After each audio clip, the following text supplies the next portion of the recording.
toy is called a levitron. It consists of a top and a base. Spin the top on a plate. Raise a plate slowly until the top lifts itself off the plate.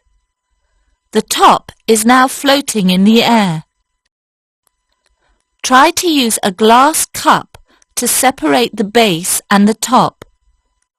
The top still floats in the air.